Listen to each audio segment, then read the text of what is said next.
What's up guys, and welcome back to another episode of Career Mode. This is episode number 63 and we start today's just off with match day 5 in the Champions League, and after Real Madrid's shock draw at home to Braga on match day 3, you saw the group heading into this game, our first ever visit to the Bernabéu. So excited for it heading into this game with Fatty lining up on the left wing for Real Madrid. I love these little intro scenes here with the boys in their suits surveying the scene of the Bernabéu, knowing the history of this famous ground.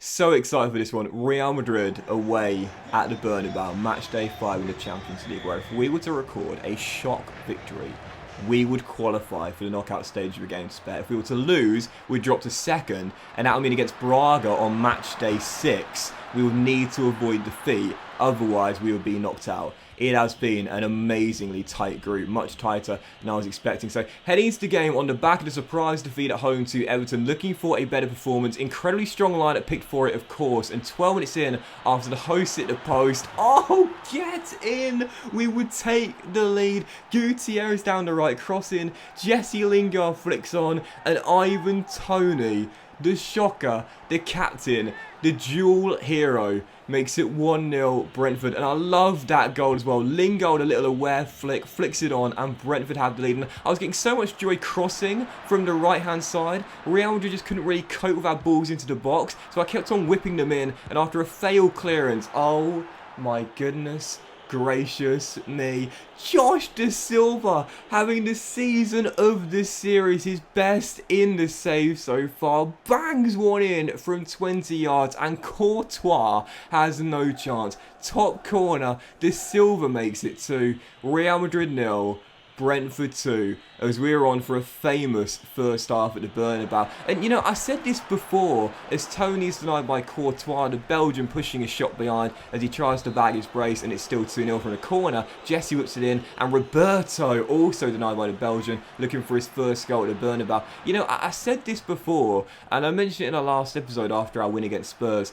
This is not as surprising as you might think. You know, Brentford winning the Bernabéu and the crosses in this game, I figured out a way to play against Real Madrid, and I just kept on doing it. They couldn't cope with our aerial presence, so I kept on whipping in. 2-0 was the final score at the Bernabéu. A massive, famous win in Madrid, and that guarantees qualification to the knockout stages with a game to spare as we top the group after 5 games. Absolutely buzzing, and what a win that is. Absolutely brilliant, one of the wins of the series. You know, the reason why this isn't that surprising to me, and I talked about it in the Spurs games, because we're a 5-star team now. Like, we've grown up and become one of the best teams in England, and it's only our first season in the CL, but we've been one of the stronger teams in this competition now. And I mentioned it before, because we developed so much and developed our core and strengthened it so much, we've become a team to fear, not only domestically, but now in Europe as well. And I also think as well my mentality has kind of changed as the save has gone on. I mentioned it in the Spurs game in the last episode. You know, back in Season 1, back in Season 2, when we were taking on one of the traditional top 6, if you will, I was as nervous as it got. Like, I really felt as though I was going to lose every single game, and more often than not we would, and lose badly as well. But as the save has gone on and my mentality has changed, I've been a lot more aggressive. In previous years in those games, I was kind of a little bit passive, looking for counter-attacks primarily, not looking to play on the front foot. But you guys will notice this when you're doing an RTG save like me as well. You guys will have the same experience. There'll be like a eureka or a light bulb moment. There'll be one game in one season where you just realise, I'm as good as the other teams. Like, I'm as good as everyone else here. And when you have that eureka flip of the switch moment, that's when you can start feeling so, do you know what? Like, I'm here on merit. Like, our team has become really, really good. And there's no reason why we can't win against the big teams consistently. We've had that eureka moment, we had that last season, and now every game I go into against a big boy, regardless of just how big they are, regardless of how big the occasion is, regardless of how much more famous the club might be compared to ours, for example, I'm like, yeah, I can win this. I can definitely win this. So, yeah, second game of today's episode. Speaking of famous clubs, one of the oldest clubs in the English Football League, Nottingham Forest, away at the City Ground, promoted to the Premier League for this year. Heading into the game, felt very confident indeed. The back of the big win to Bernabéu, I would win this one as well. 3-0 the final score. Josh Da Silva once again, and Ivan Toney, both with 2 in 2. Josh Da Silva is having an absolute mad season for us this year. And also another for Stanley Young as well. His second goal in 2 appearances in the Premier League. And on the the back of the big win there, closing out November. There we are. We're back to top of the table by 2 points clear of Liverpool, 3 clear of Aston Villa, but you see the teams below. It is so tight to start the season off. Do you remember last season when Liverpool were basically champions by December? It's not going to happen this year. I'm not going to let it happen this year. We were runners-up last year. We didn't feel like it because Liverpool won the title by 20 points. This year, there's only 5 points separating the top 5 in the Premier League right now. It's going to be a much tighter and competitive title race this year, and I hope I can stay in it for as long as possible. Still, you saw our fixtures for December there, including match day 6 in the Champions League against Braga, where we can rotate our entire side knowing we top the group with a game to spare. Some massive games in the Premier League as well. You know, there's always so much fixture congestion in December, so many games to squeeze into the calendar. Physically and mentally, we are going to be tested in this month of December, so aiming to make it 3 straight wins in all competitions. West Ham away, David Moyes' side at the London Stadium. And by the way, can I just say, I've always been such a huge fan of David Moyes. How great is it to see him having so much success right now with West Ham, and they're just playing so well. But taking on the Irons here away at London Stadium, 18 minutes in. Oh, get in! First goal for the club, for the former Fox. Yeah, James Justin makes it 1-0, gives us the opener and gives us the lead. He's been consistently good on the defensive end this season. Hasn't offered me that much on the offensive end though. I'll be honest, that's his first goal in a Brentford shirt. Makes it 1-0 and we take the lead. But again, defensively, that's where he's been best this season, on that left-hand side. But he gives us the lead, and I thought, you know what, he's got one. Let's keep on storming down left-hand side with him. 3 minutes before the break, Tony rolls him through.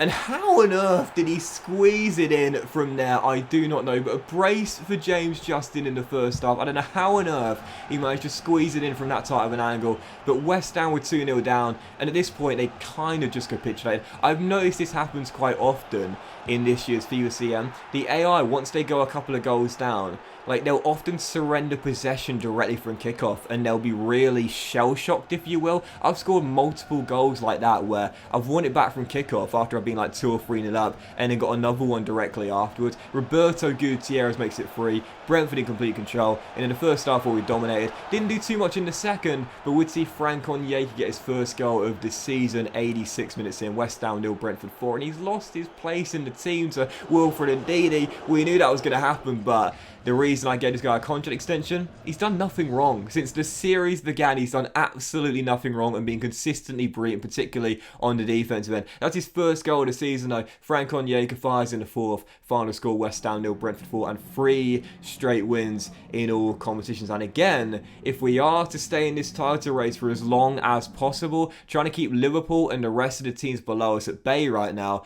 those are the games we cannot afford to slip up in. If we're taking on a side right now that's outside of the top 6, we've got to win, whether home or away. That's the only way we can be genuine title contenders. So no exceptions for the following game. Norwich City, the Canaries, coming to take on the Community Stadium right now, sitting in the bottom 3 in the Premier League. Heading to the game 4 minutes in. You'll notice this season I'm starting off games really fast. In previous seasons, sometimes I'll be a little bit passive in the opening stages, look to retain possession, just feel comfortable, feel confident, have a lot of the ball in the opening 10-15 minutes, but not this season. This season I'm just really going at teams right from the very first whistle. So Roberto Gutierrez gets goal number 12 for the season, but then 23 minutes in, a little bit of a concerning moment there. Gutierrez strong tackle hits the deck and stays down. Thankfully, would soldier on, but was eventually replaced by Watkins. So yeah, still leading by 1 against Norwich, just past the hour mark. Looking for a second goal. We wasn't able to get that many chances, to be fair. The Canaries are playing some pretty decent defense. However, just past the hour mark, we would double our lead.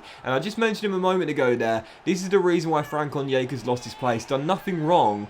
We've just got a better player to fill in for him. That's Wilfred Ndidi. Club record signing, and like James Justin against West Ham scores his first goal for his new clubs. The former Fox makes it 2-0. And there were 10 minutes to go. Off the bench for the injured Roberto Gutierrez, Ollie Watkins wraps it up and makes it 3. Brentford 3, Norwich 0.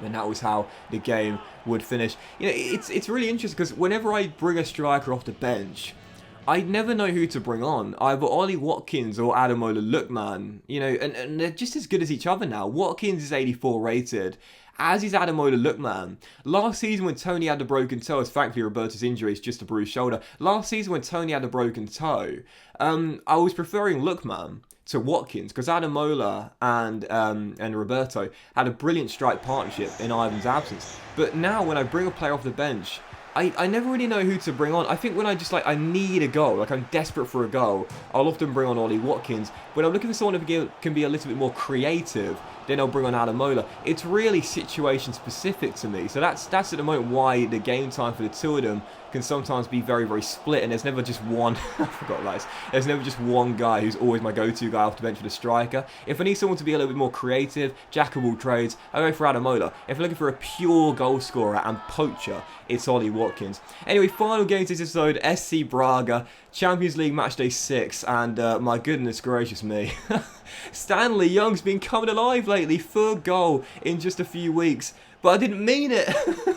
Ball into the middle, and it was a scuffed shot, which I tried to control with Stanley, and he just stuck out a leg, stuck out a boot, and it just trickled into the back of the net. That wasn't a shot. He scored with a failed first touch, but Young makes it 1-0. Brentford in front against Braga, but you saw by my line, I picked a completely weakened side for the game because we had a much more important game on the weekend in the Premier League away at Old Trafford, so of course I was going to pick a weakened side for this game, and Braga were the better team as well. They won the game by 2-1, flipped the script, turned the game on its head. Would have been nice to close out the group undefeated, but I wasn't really that fussed. Braga get the win. There was far more at stake for them in this game than of course there was for us, as they already topped the group, and in the end there is the Champions League group. Despite their win, Real Madrid's win in Belgium sees them go through. They are into the knockout stages alongside us, so we top the group. Milan and Villarreal are going through in Group B, Lyon, Dortmund in Group C, Liverpool and Bayern Munich in Group D, Monaco and Fenerbahce in Group E with Juve bottom, Lokomotiv Moscow and Anderlecht in Group F with Barcelona and Leipzig going out.